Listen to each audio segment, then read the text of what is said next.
Much like the labels that we use in Gmail to sort of organize our email into different sections. In a lot of cases, people refer to them like folders, like you would use on your computer whenever you're sorting out different files and where to keep those, or you would use in Drive where you want to keep those. But one of the things that's interesting with labels that we use in Gmail, you can use labels for your contacts, and you can use labels here in Keep that makes them really more powerful than filing things away into a folder is simply that you're able to actually go ahead and put more than one label on a particular note. So you can essentially categorize a note in multiple different ways depending on what the context is and how you expect to be looking for it later. So let's just take a look at how labels appear in Google Keep.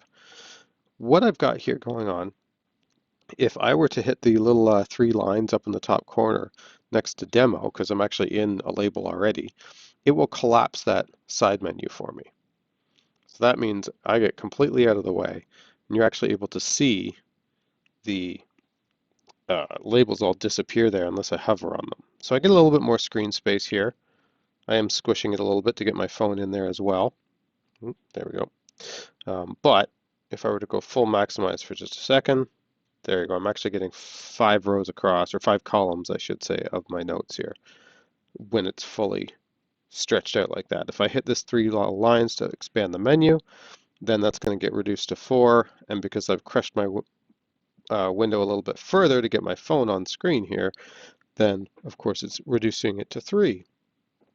So Keep is pretty flexible that way. I do have the option up here of switching to my list view if I prefer that.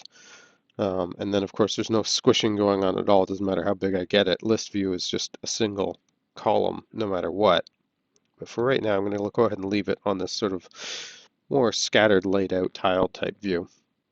And the idea with a label, if I were to click on, say, my important meeting one here, right now it's got the label demo in it because I'm creating all this sort of demonstration material here, but I can hit these 3 little dots and I can go to change labels and I can decide, you know what, this also belongs in my, I don't know, my COVID label and my examples label, and maybe I'm going to talk about, I don't know, stuff that's library related. So I could click that one as well if I really wanted to. And that's all I need to do. I can just click away from that and I see all these different labels showing up across the bottom now. So say examples is a good example. I'll close this for a second and I look down my list of labels and it's an example. So I click that and there's my examples right there. Next to another example I did talking about how you add images to notes sometimes. So really handy way to just categorize things and organize things. And every time you create a brand new note, if I'm already in a particular label, then it automatically adds that to this. So far, the videos that I've been working on for Keep, I just created myself a demo tag. Where did it go? Demo. And so as I've created new notes, they all automatically had that label attached to them. But as you just saw, I can go ahead and attach more labels to any given note at any time. And I'm going to see all those different labels down there. And if I were to click on one, like say demo here, I click not on the X, of course, that'll get rid of it, but on the actual word demo, it just jumped me over to that category, to that label. So just by doing that, if I noticed a note had a particular tag on it or particular label, I could go ahead and tap that very easily and go see what else happens to be under that particular label. So it's a really flexible way to organize things within Google Keep. Now, when I'm using my device, and I'll just get that popped up here again, from my device, again, I'm going to get all the same options that I would have when I'm looking at it on the browser. So that's going to be really, really handy. There we go. Bring you over here again. There we go. I get the same kind of choices over here. So if I were to go ahead and open up that important meeting one again, what I get here is an option at the very bottom to choose labels. And from there I can see my checklist of all the things that are already labels for this particular note.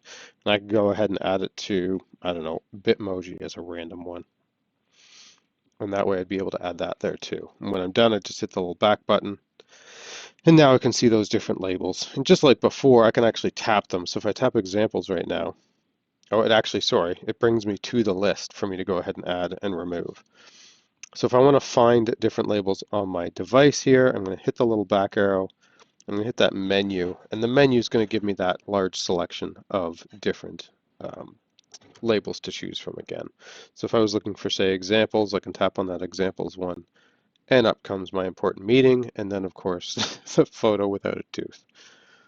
So labels are that super handy way, just like an email, to get things organized and make sure that we're able to find what we want and it's kind of in context with whatever it is that note happens to be about.